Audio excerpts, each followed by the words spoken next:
Hey everyone, welcome back to my YouTube channel. Before starting the video, I would like to thank every one of you for always supporting me. Because of your support, my channel has reached subscriber count of 30,000, which means a lot to me. Thank you so much.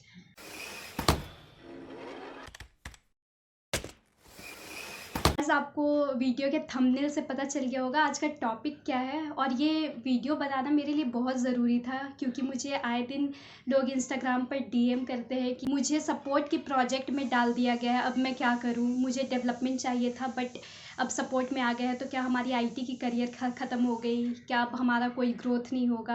क्या हमारे पास learning opportunities नहीं होगी? ये सारे बहुत सारे questions हैं जो लोग मुझसे हमेशा ही पूछते हैं। या सपोर्ट प्रोजेक्ट से डेवलपमेंट में उसको कैसे किया जाए। तो पहले तो मैं ये बता दूँ, और लोगों के मैसेज ये भी होते हैं कि सपोर्ट प्रोजेक्ट इसका क्या मतलब है, कॉल सेंटर वाला काम दे दिया जाएगा, हमें मेल्स लिखने होंगे सिर्फ, या फिर सिर्फ फ़ोन पे बात करनी होगी जैसा कॉल सेंटर में होता है, क्या सिर्फ वो काम करना होगा? तो ये सारे क्वेश्चंस को क्लैरिफाई करने के लिए मैं ये वीडियो आज बना रही हूँ।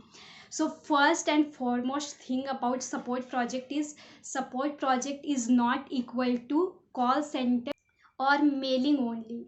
मतलब ऐसा नहीं है आपको सपोर्ट मिल गया इसका मतलब आपको कॉल सेंटर वाला काम करना पड़ रहा है, आपको कॉल करने पड़ रहे हैं, लोगों को सपोर्ट देना पड़ रहा है, ये बिल्कुल भी मतलब नहीं, या सिर्फ मेल लिखने पड़ रहे हैं। पहले तो मैं आपको डेवलपमेंट प्रोजेक्ट या सपोर्ट प्रोजेक्ट में काम क्या कराया जाता है ये बताती हूँ। फिर सपोर्ट प्रोजेक्ट्स के बेनिफिट्स बताऊंगी कि उसमें आपको क्या क्या एक्स्ट्रा बेनिफिट्स मिल सकते हैं जो आपको डेवलपमेंट प्रोजेक्ट में नहीं मिलते हैं, या किस प्रोजेक्ट को हम डेवलपमेंट प्रोजेक्ट बोलते हैं। मैं एक एग्जांपल के थ्रू आपको ये समझाने वाली हूँ। सपोज़ किसी कंपनी का काम एकदम मैनुअल तरीके से चल रहा था, मतलब उनका कुछ प्रोसेस था जो बिल्कुल मैनुअली चल रहा था, मतलब वहाँ बहुत सारे लोग इन्वॉल्व थे, वो पेपर काइंड ऑफ थिंग या एक्सेल में वो काम चल रहा था। But now they want to automate the process, क्योंकि अगर मैनुअल कुछ चीज़ चल रहा है तो उसमें एरर के चांसेस बहुत होते हैं, प्लस उसका कॉस्ट भी बहुत ज़्यादा होता है because so many teams are involve, और अगर एक गलती हो गई मैनुअल में तो it will cost them a lot.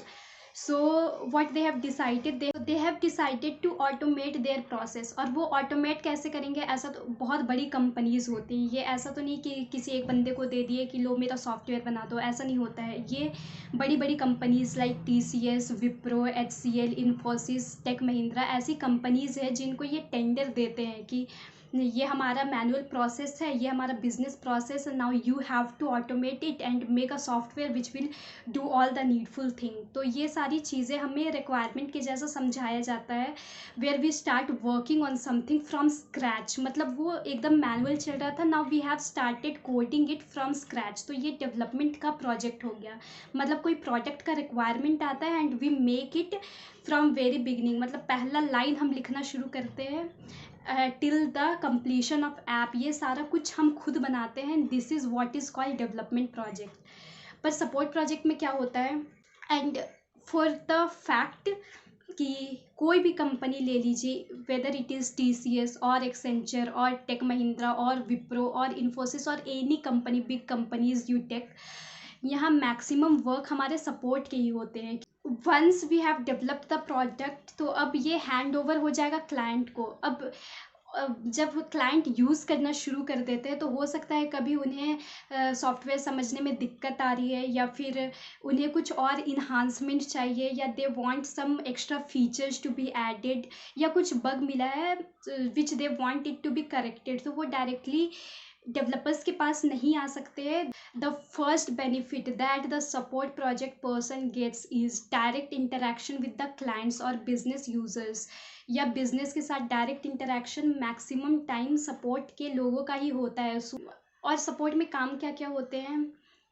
First work is maintenance, जैसे कुछ चेंज रिक्वेस्ट आया, कुछ इन्हांसमेंट चाहिए, प्रोडक्ट को मेंटेन करना है, ये सारे काम सपोर्ट वालों का होता है। सपोर्ट वालों में प्रॉब्लम सॉल्विंग कैपेसिटी होनी बहुत ज़रूरी है, कम्युनिकेशन होना बहुत ज़रूरी है। दे शुड अंडरस्टैंड कि प्रॉब्लम का है, उसे ट्रबल शूट करना। सपोर्ट के अंदर बहुत सारे टीम होते हैं। सपोज़ आपको सपोर्ट के अंदर ले लिया गया है, अभी आपको नेटवर्किंग पे लिया गया हो, फिर बहुत सारे इंटरनल एग्ज़ाम्स होते हैं जिसके ऊपर आपको अपना लेवल बढ़ाना होता है। So in support you do not make any software from the scratch, but हाँ उसमें अगर कुछ इन्हांसमेंट है तो आपको किसी के बने बनाए सॉफ्टवेयर पे कोड डिबग करना है, या फिर आपको उसमें कोड कुछ ऐड करने हैं, you have to understand the logic. तो ऐसा नहीं है कि आपको बिल्कुल भी कोडिंग से दूर कर दिया जाता है सपोर्ट में, ऐसा बिल्कुल भी नहीं है। कुछ प्रोजेक्ट ऐसे होते हैं जिसमें आपको कोड डिबग करना पड़ रहा है, टेस्टिंग करनी पड़ रही है, या फिर कुछ एक्स्ट्रा फंक्शनैलिटीज़ ऐड करनी पड़ रही है, तो these things you will have to do in support also. तो और सपोर्ट में ऐसा नहीं है कि सपोर्ट में एक बार आ जाने के बाद you can not switch to development project. इसमें बहुत सारे इंटरनल स्विचेस होते हैं। Suppose you have been taken in a project in a team where you are working in storage background, फिर आपका कुछ इंटरनल आप उस वो पर्टिकुलर टेक्नोलॉजी पे आप काम सीख चुके हैं, फिर you can give internal exams, और आपका ऐसे करके लेवल बढ़ता जाता है। आपको फिर स्टोरेज में हो सकता है निकाल के नेटवर्क में डाल दें, नेटवर्क से निकाल के एडमिनिस्ट्रेटर बनाते हैं। So these are the few things which you get to understand and know in support project. Also if you have coding knowledge, और अगर आप सपोर्ट में रह के कोडिंग नॉलेज भी गेन कर रहे हैं, तो you can switch by giving interviews. अगर आपके किसी लैंग्वेज में स्ट्रॉन्ग कमांड है तो you can give interview and you can switch your support project to development. There are so many things that a person working in support project needs to do, like automation. अगर किसी चीज़ का हो रहा है तो script लिखना, monitoring script लिखना, code fixes and deployments. These are few things that a person working in support project has to do. Support project के बहुत सारे एडवांटेजेस है, like first as I have already mentioned कि you get opportunities to work on site, क्योंकि जो developers हैं जो development project में हैं, they do not get to talk frequently, they rarely get any chance to talk to the client. So the people working in support project has more opportunity to go on site. अभी on site क्या होता है, like client के location पर जाके ही काम करना। developers को ज़्यादातर नहीं मिलती है ये opportunity, बट सपोर्ट वालों को मिलती है ये चीज़। So it is a big advantage. And if you go to on site, फिर वहाँ तो जो आपके फ़ायदे हैं वो आप सोच भी नहीं सकते। Plus if you are in support project then you get night shifts also. तो जो नाइट शिफ्ट करते हैं उनको एक्स्ट्रा पे किया जाता है, उनको कुछ अलाउंस मिलते हैं, कैब की फैसिलिटी मिलती है।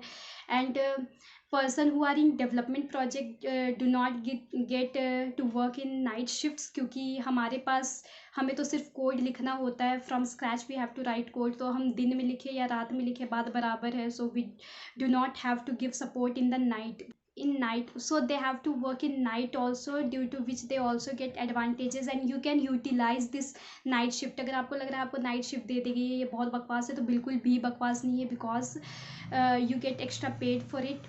Plus you have the opportunity where you can learn new things, because while working in day, I don't think, if you are not getting any time for yourself, then you will not be learning anything. So you can utilize this night shift, so you will be paid comparatively higher than the developers. If you are also in support project, you can share your experience in the comments below, and let me know if I am missing on any point. And if you do not agree to my point, you can also write it in the comment section. And I think both the support project and development project are good. If you are willing to work in development project and you have been assigned support project, you can utilize the time and you can prepare and give internal interviews and switch to development project. But I would say that support project has its own benefits which a development team will never get. So this was all about today's video. Thank you so much for watching my video. I really appreciate. I would like to give the whole credit of my channel growing to you guys. Thank you so much for always supporting. Keep loving. Thank you.